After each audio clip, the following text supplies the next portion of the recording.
It has some functions, you can say physical function, then it has psychological functions, then it has social functions. So to perform all these functions, we are taking foods. And for the physiological functions, we are getting what? We are getting nutrients. What are nutrients? पौष्टिक तत्व, पोषणी तत्व ਜਿਹੜੇ ਸਾਨੂੰ food ਤੋਂ ਮਿਲਦੇ ਆ. ਸੋ that is why I thought ਕਿ ਇਹਨੂੰ ਆਪਾਂ ਦੇਖੀਏ ਕਿ what are these nutrients. ਮੈਂ ਪਹਿਲੇ ਤੁਹਾਡੇ ਨਾਲ first lecture ਵਿੱਚ ਗੱਲ ਕੀਤੀ ਸੀ, but I thought to get a wholesome picture you need to know it again. ਹੁਣ nutrients ਦੀ ਅਗਰ ਆਪਾਂ ਗੱਲ ਕਰੀਏ तो what are the main nutrients? मैं ਤੁਹਾਡੇ ਨਾਲ ਪਹਿਲੇ ਵੀ ਗੱਲ ਕੀਤੀ ਸੀ. Nutrients, they are of two types. The first type of nutrient is macronutrients. Macro means those nutrients which you need in larger amount. ज़्यादा amount ਚ ਸਾਨੂੰ ਜ਼ਰੂਰਤ ਹੁੰਦੀ ਹੈ. ਔਰ ਜਿਸ ਤਰ੍ਹਾਂ ਕਿ ਪਰਮਿੰਦਰ ਮੈਮ ਦੱਸ ਰਹੇ ਸੀਗੇ ਕਿ ਤੁਹਾਨੂੰ ਕਰਵਾਇਆ, ਹੁਣ ਤੁਸੀਂ RDA ਲਰਨ ਕਰਨਾ ਹੈ. RDA is recommended dietary allowance, ਕਿ ਰੋਜ਼ ਤੁਸੀਂ ਕਿੰਨਾ ਖਾਣਾ ਹੈ. ਤਾਂ ਜਦੋਂ ਤੁਸੀਂ ਮੈਕਰੋਨਿਊਟ੍ਰੀਐਂਟਸ ਦੇ RDA ਦੀ ਗੱਲ ਕਰੋਗੇ ਨਾ, you will be writing that in grams. ਕਿ ਸਾਨੂੰ for example a wala micronutrient, if we need carbohydrate, if we need proteins, if we need fats, ਤਾਂ ਸਾਨੂੰ ਕਿੰਨੇ grams ਖਾਣਾ ਚਾਹੀਦਾ ਹੈ. That is why they are known as macronutrients. So ਫਰਕ ਕੀ ਚੀਜ਼ ਹੈ macro and micro ਵਿੱਚ? Macro nutrients, they are needed in larger amounts, and second type is micronutrient. Micro ਦਾ ਨਾਮ ਹੀ ਪਤਾ ਹੈ ਕਿ ਆਪਾਂ ਨੂੰ ਜਿਸ ਤਰ੍ਹਾਂ ਕਿ they are needed in smaller amount. They are also very important for us, but we need them in smaller amounts. So ਇਹਦੀ example ਕੀ ਹੈ? ਇਹਦੇ ਸਾਡੇ ਕਿਹੜੇ nutrients ਹੈ? We have vitamins and then we have minerals. ਹੁਣ ਜਿਸ ਤਰ੍ਹਾਂ vitamins ਦੀ ਗੱਲ ਕਰਦੇ ਆ ਆਪਾਂ, ਜਦੋਂ ਅੱਗੇ ਹੁਣ it is there in your syllabus, vitamins they are of two types. They are fat soluble or water soluble. Fat soluble ਹੁੰਦੇ ਵਸਾ ਵਿੱਚ, ਜਿਹੜੇ oil ਦੇ ਵਿੱਚ ਘੁਲਦੇ ਆ, ਹਨਾ, ਔਰ ਵਾਟਰ ਸੋਲਿਬਲ ਜਿਹੜੇ ਪਾਣੀ ਚ ਘੁਲਦੇ ਆ, ਨੇਮ ਹੀ ਸੁਜੈਸਟ ਕਰਦਾ ਹੈ. ਐਂਡ ਜਿਹੜੇ ਫੈਟ ਸੋਲਿਬਲ ਵਿਟਾਮਿਨ ਹੈ ਉਹ vitamin A, D, E, K, and ਇਸ ਤਰ੍ਹਾਂ ਹੀ ਆਪਣੇ ਕੋਲ ਵਾਟਰ ਸੋਲਿਬਲ ਹੈ vitamin B complex and vitamin C. ਇਸ ਤੋਂ ਬਾਅਦ ਵੀ then we have minerals. Minerals ਜਿਨ੍ਹਾਂ ਨੂੰ ਖਣਿਜ ਲੂਣ ਵੀ ਕਿਹਾ ਜਾਂਦਾ ਹੈ. ਖਣਿਜ ਲੂਣ ਜਿਸ ਤਰ੍ਹਾਂ ਆਇਰਨ ਹੈ, ਆਇਓਡੀਨ ਹੈ, ਹਨਾ, ਸੋਡੀਅਮ ਹੈ, ਪੋਟੈਸ਼ੀਅਮ ਹੈ. ਤਾਂ all these things ਜਿਹੜੀਆਂ ਨੇ ਖਣਿਜ ਲੂਣ ਜਿਹੜੇ ਨੇ ਇਹ ਵੀ ਸਾਨੂੰ ਚਾਹੀਦੇ ਆ. ਸੋ because they are needed in smaller amount, ਸਾਨੂੰ ਥੋੜੇ amount ਵਿੱਚ ਚਾਹੀਦੇ ਆ, that is why we call them micronutrient. and ਜਿਹੜੇ ਜ਼ਿਆਦਾ amount ਚਾਹੀਦੇ ਆ ਅਸੀਂ ਉਹਨਾਂ ਨੂੰ ਕਵਾਂਗੇ macronutrients. So ਪਰ ਇਹਨਾਂ ਦੀ classification ਦਾ ਮਤਲਬ ਇਹ ਨਹੀਂ ਹੈ ਕਿ macro is more important than micro. ਸਾਰਿਆਂ ਦਾ ਹੀ ਬਰਾਬਰ ਰੋਲ ਹੈ in a balanced diet. So let's move ahead. ਜੇ ਆਪਾਂ ਕੰਪੋਜੀਸ਼ਨ ਦੀ ਗੱਲ ਕਰੀਏ ਕਿ ਜਿਵੇਂ ਆਪਾਂ ਤੁਹਾਨੂੰ ਮੈਂ ਦੱਸਿਆ ਹੈ ਕਿ ਮੈਕਰੋਨਿਊਟ੍ਰੀਐਂਟਸ ਦੀ ਜਿਵੇਂ ਆਪਾਂ ਗੱਲ ਕਰਾਂਗੇ, ਇੱਥੇ ਮੈਕਰੋਨਿਊਟ੍ਰੀਐਂਟਸ ਦੇ ਬਾਰੇ ਅੱਜ ਇੱਥੇ ਮੈਂ ਗੱਲ ਕਰੂੰਗੀ ਇਸ ਹੋਲ ਲੈਕਚਰ ਦੇ ਵਿੱਚ.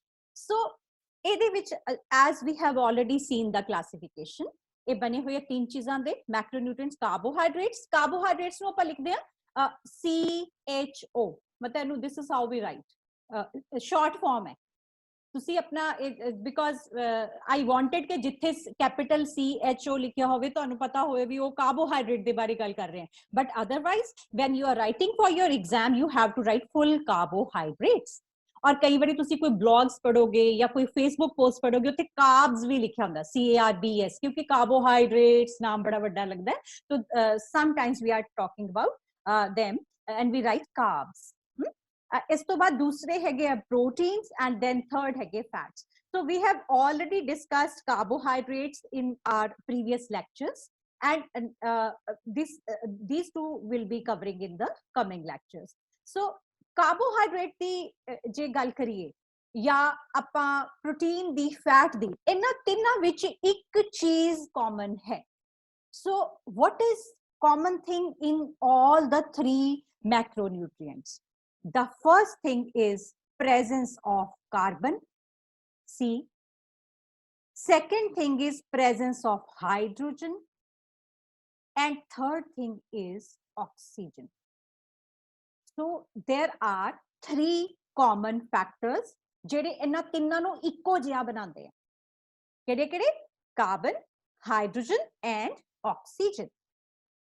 ਹੁਣ ਆਪਾਂ ਗੱਲ ਕਰਦੇ ਹਾਂ ਇਹ ਕਾਰਬੋਹਾਈਡਰੇਟ ਜਿਹੜੇ ਨੇ ਜਾਂ ਪ੍ਰੋਟੀਨਸ ਹੈਗੇ ਆ ਜਾਂ ਫੈਟ ਹੈ, ਇਹਨਾਂ ਆ ਤਿੰਨ ਚੀਜ਼ਾਂ ਤਾਂ ਹੋਣੀਆਂ ਹੀ ਹੋਣੀਆਂ ਹੈ ਇਹਨਾਂ ਦੇ ਵਿੱਚ। ਇਸ ਤੋਂ ਬਾਅਦ ਗੱਲ ਕਰਦੇ ਹਾਂ ਜਿਹੜੇ ਪ੍ਰੋਟੀਨਸ ਹੈ ਉਹਨਾਂ ਦੇ ਵਿੱਚ they have carbon, then again ਜਿਵੇਂ ਆਪਾਂ ਤੁਹਾਨੂੰ ਦੱਸਿਆ hydrogen, then they have third oxygen। ਇੱਥੇ ਤੱਕ ਤਾਂ ਕਾਮਨ ਹੈ ਹੀ ਹੈ।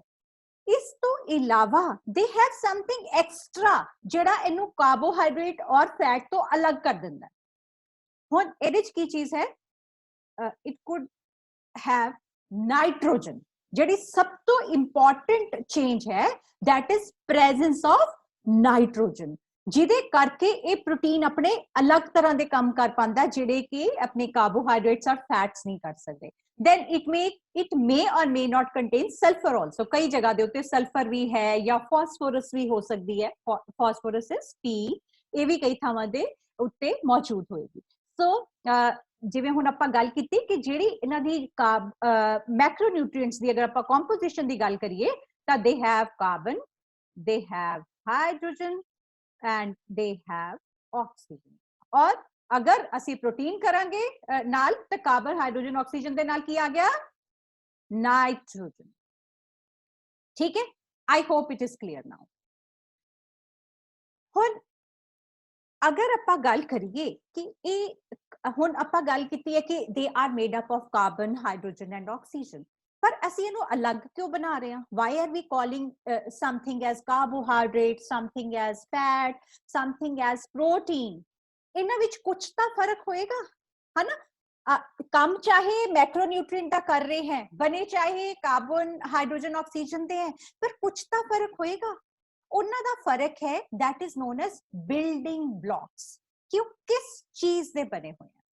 ਫॉर एग्जांपल ਜੇ ਮੈਂ ਗੱਲ ਕਰਾਂ, ਤੁਸੀਂ ਆਪਣੇ ਜਿੱਥੇ ਬੈਠੇ ਹੋ, ਆਪਣੇ ਕਮਰੇ 'ਚ ਬੈਠੇ ਹੋ, ਉਹ ਕਮਰਾ ਜਿਹੜਾ ਹੈ ਕਿਸ ਚੀਜ਼ ਦਾ ਬਣਿਆ ਹੋਇਆ ਹੈ? ਇੱਟਾਂ ਦਾ ਬਣਿਆ ਹੋਇਆ, ਬ੍ਰਿਕਸ ਦਾ ਬਣਿਆ ਹੋਇਆ। ਸੋ ਇਹ ਜਿਹੜੀ ਇੱਕ ਇੱਟ ਹੈ that is a building block of your room, है ना? ਤਾਂ ਹੁਣ ਇੱਕ ਜਿਹੜਾ ਜੇ ਆਪਾਂ ਮੈਕਰੋਨਿਊਟ੍ਰੀਐਂਟ ਨੂੰ ਇੱਕ ਕਮਰਾ ਸਮਝੀਏ, ਇੱਕ ਬਿਲਡਿੰਗ ਸਮਝੀਏ, ਤਾਂ ਉਹਦੀ ਇੱਕ ਇੱਟ ਮਤਲਬ ਜਿੰਨੇ ਉਸ ਨੂੰ ਬਣਾਇਆ ਹੈ। ਜੇ ਆਪਾਂ ਇੱਕ ਸੋਚੀਏ, ਇੱਕ ਕਮਰਾ ਹੈ ਕਾਰਬੋਹਾਈਡਰੇਟ, ਇੱਕ ਕਮਰਾ ਹੈ ਫੈਟ, ਇੱਕ ਕਮਰਾ ਹੈ ਪ੍ਰੋਟੀਨ, ਤਾਂ ਉਹਦੀ ਇੱਕ ਇੱਟ ਕੀ ਕਹਾਈ ਜਾਏਗੀ? ਸੋ ਜੇ ਉਹ ਇੱਕ ਇੱਟ ਜਿਹੜੀ ਹੈ ਉਹ ਬਣੀ ਹੋਈ ਹੈ ਗਲੂਕੋਜ਼ ਦੀ, ਤਾਂ ਉਹ ਜਿਹੜਾ ਬਿਲਡਿੰਗ ਬਣੇਗੀ ਉਹਦਾ ਨਾਮ ਹੋਏਗਾ ਕਾਰਬੋਹਾਈਡਰੇਟ।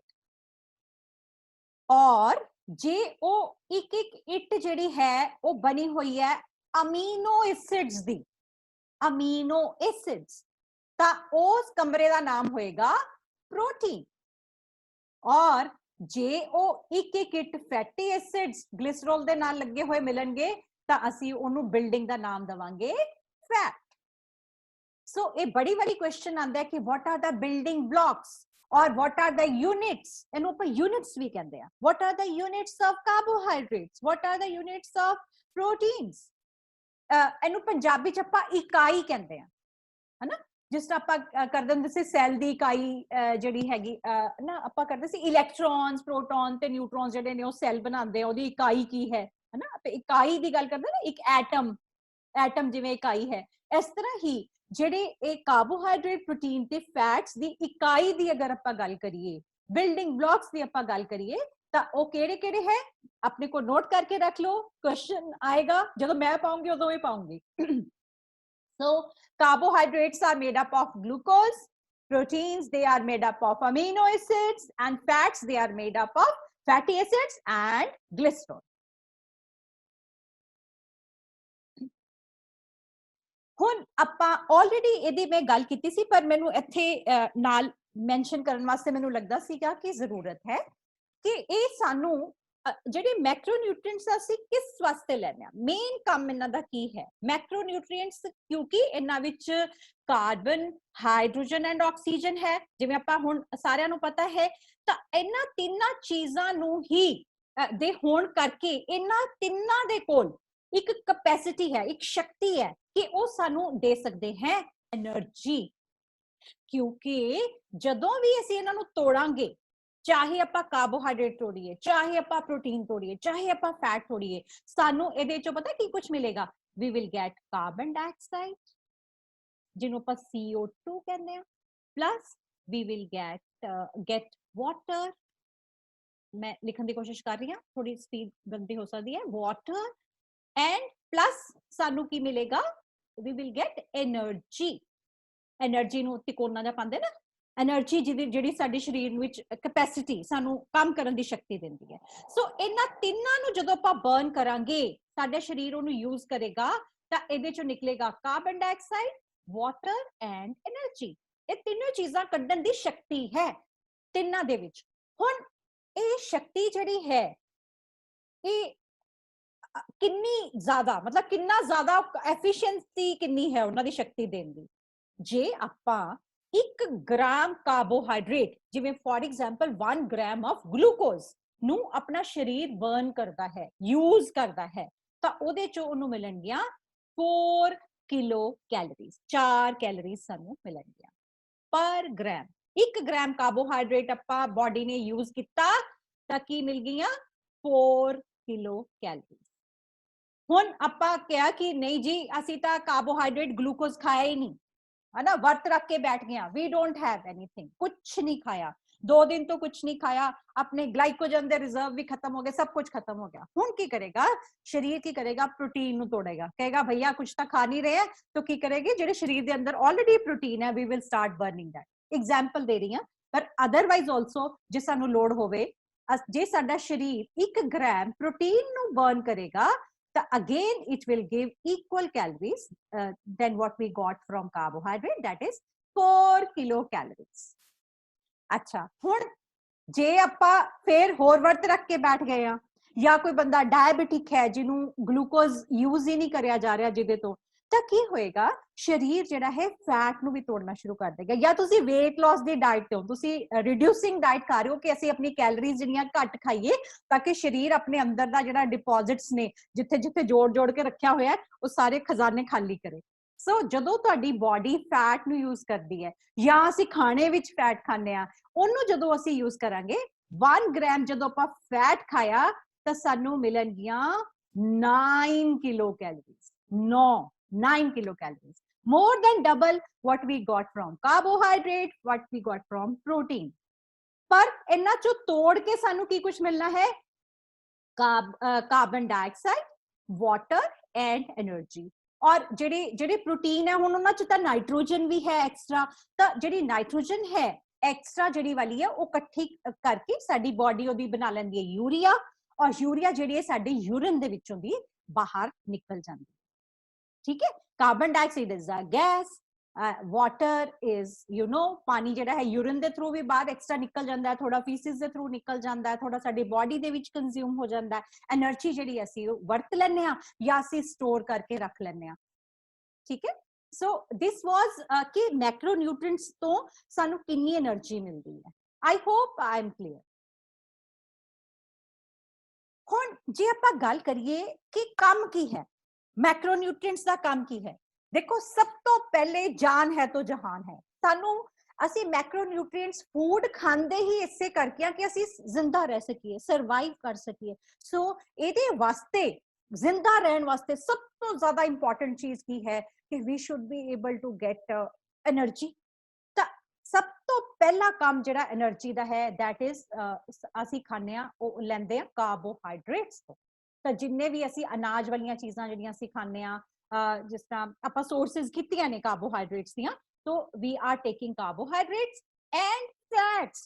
fats ਜਿਹੜੇ ਨੇ ਇਹ એનર્ਜੀ ਦੇ ਕੰਸੈਂਟਰੇਟਡ ਸੋਰਸਸ ਨੇ, ਮਤਲਬ ਸੰਘਣਾ ਰੂਪ ਹੈ फैट ਦਾ। ਕਿਉਂਕਿ ਆਪਾਂ ਨੂੰ ਸੰਘਣਾ ਰੂਪ ਕਿਉਂ ਹੈ ਕਿ ਕਾਰਬੋਹਾਈਡਰੇਟ 1 ਗ੍ਰਾਮ ਖਾ ਰਹੇ ਆ ਤਾਂ ਸਾਨੂੰ 4 ਕੈਲੋਰੀਜ਼ ਮਿਲਦੀਆਂ, फैट खा रहे हैं 1 ग्राम तो 9 कैलोरीज मिल रही हैं। तो संघना रूप हो गया ना, गाढ़ा रूप हो गया, कंसनट्रेटेड रूप हो गया। तो ਅਸੀਂ ਇਹਨਾਂ ਨੂੰ ਬੇਸਿਕਲੀ ਯੂਜ਼ ਕਰਦੇ ਆ એનર્ਜੀ ਵਾਸਤੇ ਤੇ ਨਾਲ ਕੁਝ ਸਟੋਰੇਜ ਵਾਸਤੇ ਕਿ ਜਿਹੜੀ ਅਸੀਂ ਐਕਸਟਰਾ એનર્ਜੀ ਉਹਨੂੰ ਸੰਭਾਲ ਕੇ ਰੱਖ ਸਕੀਏ। And then it has some other function also, ਜਿਵੇਂ ਆਪਾਂ ਕਾਰਬੋਹਾਈਡਰੇਟਸ ਦੇ ਕਾਫੀ ਸਾਰੇ ਫੰਕਸ਼ਨਸ ਜਿਹੜੇ ਆਲਰੇਡੀ ਡਿਸਕਸ ਕਰ ਲਏ, ਫੈਟ ਦੇ ਆਪਾਂ ਇਸ ਤੋਂ ਬਾਅਦ ਵਿੱਚ after the protein we shall be discussing. ਅੱਛਾ, ਤੇ ਪਰ ਜਿਹੜਾ ਪ੍ਰੋਟੀਨਸ ਆਪਾਂ ਲੈ ਰਹੇ ਆ ਇਹਦੇ ਕੋਲ ਕੈਪੈਸਿਟੀ ਤਾਂ ਹੈ ਬਰਨ ਕਰਨ ਦੀ, ਕਿਉਂਕਿ ਇਹਨੇ ਕਾਰਬਨ ਉਹੀ ਵਾਲਾ ਸੇਮ ਜੋ ਮੈਂ ਤੁਹਾਨੂੰ ਪਿਛਲੀ ਸਲਾਈਡ ਵਿੱਚ ਦੱਸਿਆ ਕਿ we can divide, we can actually break it down into carbon dioxide, water and energy and nitrogen ਅਸੀਂ ਉਹ ਚੋਂ ਕੱਢ ਸਕਦੇ ਆ। ਬਟ ਇਹਦਾ ਮੇਨ ਕੰਮ ਕੀ ਹੈ? Body building and repair. ਜਦੋਂ ਤੁਸੀਂ ਛੋਟੇ ਹੁੰਦੇ ਆ ਜਾਂ ਜਿਹੜੇ ਜਿਸ ਤਰ੍ਹਾਂ ਤੁਹਾਨੂੰ ਮੈਂ ਦੱਸਿਆ ਸੀਗਾ ਕਿ ਆਪਾਂ ਜਦੋਂ ਛੋਟੇ ਪੈਦਾ ਹੋਏ ਸੀ 3 ਕਿਲੋ 3.5 ਕਿਲੋ ਆਪਣਾ weight ਸੀਗਾ, ਹੁਣ ਇੰਨਾ 60 70 ਕਿਲੋ ਤੱਕ ਕਿੱਥੇ ਪਹੁੰਚ ਗਿਆ, 50 ਜਿੰਨੇ ਵਾਟ ਐਵਰ ਯੋਰ weight is, ਤਾਂ ਉਹ ਕਿਸ ਤਰ੍ਹਾਂ ਹੋ ਗਿਆ? that is all because ਤੁਹਾਡਾ ਜਿਹੜਾ ਪ੍ਰੋਟੀਨਸ ਨੇ ਉਹਨਾਂ ਨੇ ਤੁਹਾਡੀ ਬਾਡੀ ਬਿਲਡਿੰਗ ਕੀਤੀ ਹੈ। ਜਿੰਨੇ ਵੀ soft parts of your body ਹੈ, ਸਾਡੇ ਜਿਹੜੇ ਅੰਗ ਬਣੇ ਹੈ, ਸਾਡਾ ਜਿਹੜੇ ਖੂਨ ਹੈ, ਇਹ ਸਾਰਾ ਪਾਰਟ ਹੈ, ਜਿਹੜੀ ਸਾਡੀ ਮਾਸਪੇਸ਼ੀਆਂ ਹੈ, ਇਹ ਸਾਰਾ ਕੁਝ ਪ੍ਰੋਟੀਨ ਦਾ ਬਣਿਆ ਹੋਇਆ ਹੈ। ਤੇ ਜਿੰਨੀ ਵੀ ਸਰੀਰ 'ਚ ਟੁੱਟ ਫੁੱਟ ਹੁੰਦੀ ਹੈ, ਉਹਦੀ ਰਿਪੇਅਰ ਕਰਨ ਵਾਸਤੇ ਵੀ ਆਪਾਂ ਨੂੰ ਪ੍ਰੋਟੀਨ ਦੀ ਜ਼ਰੂਰਤ ਹੈ। ਇਹ ਆਪਾਂ ਜਦੋਂ ਪ੍ਰੋਟੀਨ ਨੂੰ ਡਿਟੇਲ 'ਚ ਪੜਾਂਗੇ ਨਾ, then we will come. So let me see. Okay, this finishes the slides which I had prepared for today. I think I was able to convey you. So I'm unmuting all of you. कोई question, कोई addition, कोई दिमाग च आंदी होवे गल, कोई ख्याल आंदा होवे, you can always share. हाँ जी, किसी ने कुछ कहना होवे? किसी ने कुछ नहीं कहना, किसी ने सुनिया ही नहीं, मैनू लगता है। सुनिया मैनू किसी ने? मैम हाँ जी मैम, ਜਿਹੜੇ ਪ੍ਰੋਟੀਨਸ ਐਂਡ ਫੈਟਸ ਹੈ ਉਹ ਵੀ ਸਾਰੇ ਕਾਰਬਨ, ਹਾਈਡਰੋਜਨ ਐਂਡ ਆਕਸੀਜਨ ਦੇ ਬਣੇ ਹੁੰਦੇ ਆ। हाँ जी हाँ जी, बेसिक चीज़ां यही हैं, कार्बन, हाइड्रोजन एंड ऑक्सीजन।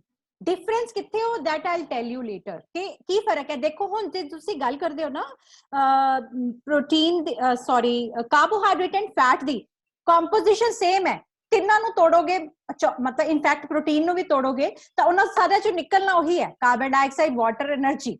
ਸਿਰਫ ਫਰਕ ਕੀ ਹੈ? ਉਹਨਾਂ ਦੇ ਲੱਗਣ ਦਾ, ਬਣਨ ਦੀ ਜਿਹੜੀ ਸ਼ੇਪ ਹੈ ਉਹ ਅਲੱਗ ਹੈ। किस तरह कार्बन, हाइड्रोजन, ऑक्सीजन लगे ने। ऑक्सीजन जिवें फैट विच ऑक्सीजन दी वैल्यू घट है, ਉਹਦੇ ਚ ਆਕਸੀਜਨ ਦੇ ਮੋਲੀਕਿਊਲਸ ਘੱਟ ਹੈਗੇ ਤਾਂ ਤਿੰਨੋਂ ਹੀ ਚੀਜ਼ਾਂ ਹੈਗੀਆਂ ਨੇ, ਕਾਰਬਨ, ਹਾਈਡਰੋਜਨ, ਆਕਸੀਜਨ ਹੀ ਹੈ। ਪਰ ਉਹ ਆਕਸੀਜਨ ਕਿੰਨੀ ਮਾਤਰਾ ਵਿੱਚ ਮੌਜੂਦ ਹੈ ਉਹ ਫਰਕ ਹੈ। ਜਿਵੇਂ ਫॉर ਐਗਜ਼ਾਮਪਲ ਜੇ ਗਲੂਕੋਜ਼ ਦਾ ਫਾਰਮੂਲਾ ਜੇ ਤੁਹਾਨੂੰ ਯਾਦ ਹੋਵੇ, ਇਟ ਇਜ਼ C6H12O6। हाँ, वाटर दी हुंदी है, आपां कहने H2O, पानी नूं आपां कहने H2O। ते जे तुसीं इहदी कंपोजिशन देखो, सेम वाटर वाली है, C6H12O6। H12O6 नूं देखो की होएगा जे इहनूं डिवाइड करके अनुपात इहदा सेट करिए, H2O ही बनदा ना, H12O6 तो वाटर दे बराबर बन गया। ते इस करके इहनूं नाम ही दित्ता है hydrates of carbon, carbohydrates, hydrates of carbon, है ना, क्योंकि ते वाटर वाली सेम कंपोजिशन है। हुण जे आपां गल करदे आ फैटी एसिड्स दी अगर करांगे ना, ओदे च ऑक्सीजन घट हुंदी है एज कंपेयर टू कार्बोहाइड्रेट्स। इसे करके फर्क है, बने उसे चीज दे हुए। अमेजिंग ना, कार्बन कंपाउंड्स हैं। नेचर इज ट्रूली अमेजिंग, कितना कुछ बनाया उन्हें, है ना, and they are all giving us energy. तिन्ना च कैपेसिटी है, ਅਸੀਂ ਜਿਸ ਤਰ੍ਹਾਂ ਉਹਨੂੰ ਯੂਜ਼ ਕਰਨਾ, ਚਾਹੇ ਫੈਟ ਤੋੜ ਲਓ, ਚਾਹੇ ਤੁਸੀਂ ਕਾਰਬੋਹਾਈਡਰੇਟ ਤੋੜ ਲਓ, ਚਾਹੇ ਤੁਸੀਂ ਇਹਨੂੰ ਪ੍ਰੋਟੀਨ ਨੂੰ ਤੋੜ ਲਓ। ਔਰ ਪਤਾ ਇੰਟਰਸਟਿੰਗ ਚੀਜ਼ ਕੀ ਹੈ, ਜਿਸ ਤਰ੍ਹਾਂ do we have some time, ਮੈਂ ਤੁਹਾਨੂੰ ਇੱਕ ਇੰਟਰਸਟਿੰਗ ਗੱਲ ਬੋਲਣਾ, ਉਸੇ ਵੇਲੇ ਕਹਿ ਰਿਹਾ ਰਨਿੰਗ ਆਊਟ ਆਫ ਟਾਈਮ, ਚੁੱਪ ਰਹਿ, ਆਈ ਹੈਵ 10 ਮਿੰਟਸ। ਤਾਂ ਇੱਕ ਮਜ਼ੇਦਾਰ ਗੱਲ ਤੁਹਾਨੂੰ ਦੱਸਦੀ ਹਾਂ। ਹੁਣ ਦੇਖੋ, ਟਰਾਈ ਟੂ ਕਨੈਕਟ ਕਿੱਦਾਂ ਸਾਡੀ ਬਾਡੀ ਆਪਸ ਦੇ ਵਿੱਚ ਕਿਵੇਂ ਫੰਕਸ਼ਨ ਕਰਦੀ ਹੈ। जिस तरह ਆਪਾਂ ਹੁਣ ਸਾਰੇ ਬੰਦੇ ਸਾਹ ਲੈ ਰਹੇ ਆ, all of us, है ना, मैं बोल रही हूँ नाल नाल फिर मैं साह भी ले रही हूँ, है ना, तो ब्रीदिंग चल रही है, प्लस ਅਸੀਂ खाना खाया है, ਉਹ खाना ਜਿਹੜਾ ਹਜ਼ਮ ਹੋ ਰਿਹਾ है ना, ਖਾਣਾ ਹਜ਼ਮ ਹੋ ਕੇ ਕਿੱਥੇ ਜਾਏਗਾ? it will go to my blood, ਸਾਡੇ ਖੂਨ ਵਿੱਚ ਚਲਾ ਜਾਏਗਾ।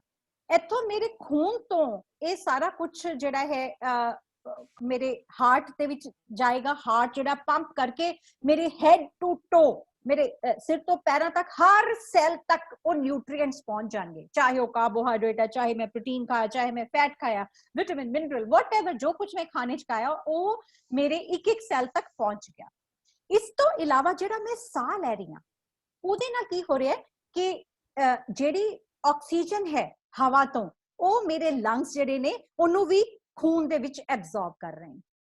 ਹੁਣ ਉਹ ਜਿਹੜੀ ਆਕਸੀਜਨ ਹੈ ਉਹਨੂੰ ਐਬਜ਼ੌਰਬ ਕਰ ਰਹੇ, ਔਰ ਜਿਹੜੀ ਕਾਰਬਨ ਡਾਈਆਕਸਾਈਡ ਮੇਰੇ ਖੂਨ 'ਚ ਹੈ ਉਹਨੂੰ ਬਾਹਰ ਕੱਢ ਰਹੇ, ਹੈ ਨਾ। ਹੁਣ ਜਿਹੜੀ ਆਕਸੀਜਨ ਹੈ ਨਾ ਉਹ ਮੇਰੇ ਖੂਨ ਦੇ ਵਿੱਚ ਮੇਰੇ ਹੀਮੋਗਲੋबिन ਦੇ ਉੱਪਰ ਸਵਾਰ ਹੋ ਕੇ, ਤੁਸੀਂ ਸੋਚੋ ਕਿ ਹੀਮੋਗਲੋबिन ਇੱਕ ਟਰੱਕ ਹੈ ਜਿਹੜਾ ਮੇਰੇ ਖੂਨ ਚ ਮੌਜੂਦ ਹੈ, ਉਹਦੇ ਉੱਪਰ ਸਵਾਰ ਹੋ ਕੇ ਆਕਸੀਜਨ ਵੀ ਸਾਰੇ ਹੈਡ ਟੂ ਟੋ ਪਹੁੰਚ ਜਾਏਗੀ। ਤਾਂ ਹੁਣ ਉੱਪਰ ਤੋਂ ਨੀਚੇ ਤੱਕ ਕੀ ਕੁਝ ਅਵੇਲੇਬਲ ਹੈ, ਨਿਊਟ੍ਰੀਐਂਟਸ ਵੀ ਅਵੇਲੇਬਲ ਹੈ, ਆਕਸੀਜਨ ਵੀ ਅਵੇਲੇਬਲ ਹੈ। ਤਾਂ ਕੀ ਕਰਨਗੇ, ਜਿਹੜੀ ਮੇਰੀ ਬਾਡੀ ਦੇ ਸੈਲਸ ਹੈ ਨਾ, ਇਮੇजिन ਕਰੋ ਕਿ ਜਿਵੇਂ ਫॉर ਐਗਜ਼ਾਮਪਲ ਹੈ ਮੇਰੀ ਫਿੰਗਰ ਹੈ, ਇਹਦੇ ਜਿਹੜੇ ਸੈਲਸ ਹੈ ਇਹਨਾਂ ਨੂੰ ਆਕਸੀਜਨ ਵੀ ਮਿਲ ਰਹੀ ਹੈ, ਇਹਨਾਂ ਨੂੰ ਕਾਰਬੋਹਾਈਡਰੇਟ ਵੀ ਮਿਲ ਰਿਹਾ ਹੈ, ਇਹਨੂੰ ਪ੍ਰੋਟੀਨ ਜਿਹੜੇ ਨੇ ਉਹ ਸਾਰੇ ਉਸ ਅਮਾਉਂਟ ਵਿੱਚ ਨੇ, glucose, amino acid, fatty acid, ਇਹ ਸਾਰਾ ਕੁਝ ਮੇਰੇ ਖੂਨ ਚ ਮੌਜੂਦ ਹੈ। ਤਾਂ ਮੇਰੇ ਜਿਹੜੇ ਸੈਲਸ ਨੇ ਨਾ ਇਹ ਇਹਨੂੰ ਜੋ ਫॉर ਐਗਜ਼ਾਮਪਲ ਉਹਨਾਂ ਨੂੰ ਗਲੂਕੋਜ਼ ਚਾਹੀਦਾ, ਉਹ ਅੰਦਰ ਗਲੂਕੋਜ਼ ਲੈ ਲੈਣਗੇ, ਨਾਲ ਆਕਸੀਜਨ ਲੈ ਲੈਣਗੇ, ਇਹਨਾਂ ਨੂੰ ਮਿਲਾ ਲੈਣਗੇ ਆਪਸ ਵਿੱਚ। ਜਦੋਂ ਆਕਸੀਜਨ ਸਾਡੇ ਮੈਕਰੋ ਨਿਊਟ੍ਰੀਐਂਟ ਨਾਲ ਮਿਲਦੀ ਹੈ, ਜਦੋਂ ਅਸੀਂ ਉਸ ਪ੍ਰੋਸੈਸ ਨੂੰ ਅਸੀਂ ਕਹਿੰਦੇ ਆ ਆਕਸੀਡੇਸ਼ਨ। ਉਹਨੂੰ ਕੀ ਕਹਿੰਦੇ, ਆਕਸੀਡੇਸ਼ਨ। ਆਕਸੀਡੇਸ਼ਨ ਮਤਲਬ ਆਕਸੀਜਨ ਦੇ ਨਾਲ ਮਿਲਾਣਾ। ਇਹਨੂੰ ਅਸੀਂ ਪੰਜਾਬੀ ਚ ਇਹਨੂੰ ਕਹਿ ਸਕਦੇ ਆ ਬਰਨ ਕਰਨਾ ਵੀ। ਇਹਨੂੰ ਜਦੋਂ ਮੈਂ ਹੁਣ ਕਹਿ ਰਹੀ ਹਾਂ ਕਿ ਸਾਡੀ ਬਾਡੀ ਬਰਨ ਕਰਕੇ ਇਹਦੇ ਚੋਂ ਇਹਨਾਂ ਨੂੰ ਚੀਜ਼ਾਂ ਨੂੰ ਬਰਨ ਕਰੇਗੀ, ਜਲਾ ਕੇ ਇਹਦੇ ਚੋਂ એનર્ਜੀ ਕੱਢੇਗੀ, ਜਿਵੇਂ ਆਪਾਂ ਲੱਕੜਾਂ ਬਾਲ ਕੇ ਉਹਦੇ ਚੋਂ એનર્ਜੀ ਕੱਢਦੇ ਆ, ਹੀਟ ਕੱਢਦੇ ਆ, ਉਵੇਂ ਹੀ ਸਾਡੀ ਬਾਡੀ ਕਾਰਬੋਹਾਈਡਰੇਟ, ਪ੍ਰੋਟੀਨ, ਫੈਟ ਨੂੰ ਆਕਸੀਜਨ ਨਾਲ ਮਿਲਾ ਕੇ એનર્ਜੀ ਕੱਢਦੀ ਹੈ। तो this process is known as oxidation। और वो किथे सेल दे अंदर हो रही है, सेल दे अंदर जिवें सोचो कार्बोहाइड्रेट CHO ने यूज किया, बनया की कार्बन डाइऑक्साइड, वाटर, एनर्जी। तो एनर्जी तो उन्हें संभाल के सेल ने रख ली, उन्हें की किया कार्बन डाइऑक्साइड बाहर थ्रो करती मेरे खून दे विच। तो वो खून दे विच ओही ट्रक जिहड़ा ऑक्सीजन लेके आया सीगा वो कार्बन डाइऑक्साइड नूं लेके वापस चला जाएगा, लंग्स विच जाएगा, उत्थों कार्बन डाइऑक्साइड बाहर कढ देगा, ऑक्सीजन होर लैके फिर मेरे ब्लड च लैके आ जाएगा। सो इस तरह ही जे मैं प्रोटीन बर्न करना होवे, जे मैं फैट बर्न करना होवे, तां इस प्रोसेस नूं आपां कहने आ ऑक्सीडेशन। सो इन अ वे ये चक्कर चलदा ही रहिंदा जिन्नी देर आपां इस दुनिया च रवांगे, है ना। अमेजिंग, समझ आया?